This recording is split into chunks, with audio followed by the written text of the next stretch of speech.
It was supposed to be just another rainy Tuesday in London. Claire Mitchell walked home alone from the grocery store, clutching a bag of food she barely had the strength to eat. Grief had taken her appetite. Her son, Leo, only 12, had died 3 months earlier in a car accident. Since then, her life had been swallowed by silence until that night. Under the dim orange glow of a street lamp, she saw a shadow move, small, quick, scared. Behind a dumpster near her apartment, she found him, a barefoot boy, soaked to the bone, no older than 9. His clothes hung from him like rags. He didn't speak, didn't cry, just stared up at her with eyes so hollow they looked ancient. She didn't know it then, but that single act of compassion, offering him a blanket and warm soup, would echo louder than any chapter of her life.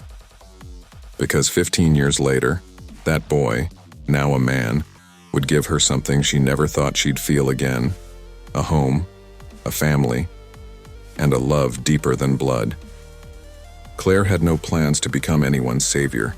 She was trying to survive herself. But something in the boy's silence called to her.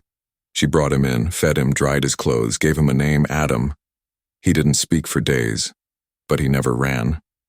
She reported him to authorities, but none could identify him. No papers, no records, just a scar on his back shaped like a crooked star. "I'm not your mother," she told him, "but you can stay for now." He nodded. That was enough. But behind his big silent eyes were stories no child should have lived. One night she found him curled on the floor, whispering words in a language she didn't recognize: Arabic. Through help from a translator friend, she learned the truth. Adam was from Syria. His village had been bombed, his family gone. He'd traveled alone, stowed away in trucks, slept in alleys, ate from trash. And when he couldn't take one more day, he collapsed behind that dumpster, right where she found him. Claire broke down. Not because she pitied him, but because in him she saw her son. And for the first time in months, her heart beat with purpose. Over the next few years, Claire enrolled him in school, helped him learn English, laughed again when he made jokes in broken grammar. She adopted him legally when no relatives came forward. Their little apartment grew into a haven. They were different, but they were home to each other. Still, Adam had nightmares. War doesn't leave quietly. Claire would sit beside his bed, stroking his hair through the night, whispering, "You're safe now. You're loved. You're home."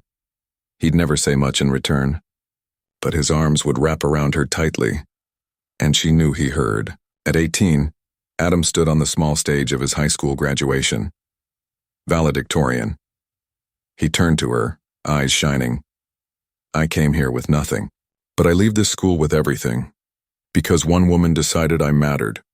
I promise to give that love back one day, in every way I can." Claire cried harder than she had in years, not out of grief, but joy. She thought that was the climax of their story.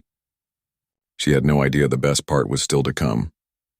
Claire, now 62, lived in the same apartment, alone again.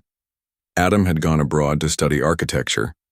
They called often, but she missed him more with each passing day. Until one day a letter arrived. It wasn't from him. It was an invitation, hand-delivered, no return address. "Claire Mitchell, you are cordially invited to your new home. Please come."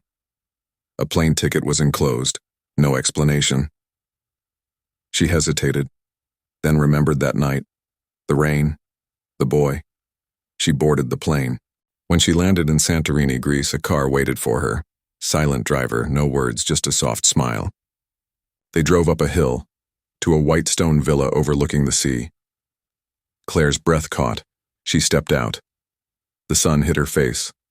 The sea breeze kissed her skin, and there he stood, on the terrace. Adam. Taller now, broader, his eyes still kind. "Welcome home," he whispered. He walked her through the villa, room by room. Each space had a story. One room was painted yellow, like the kitchen they once shared. Another held a bookshelf with every novel she read to him as a child. The garden bore a tree she planted in Leo's memory. Somehow he'd found the same seed.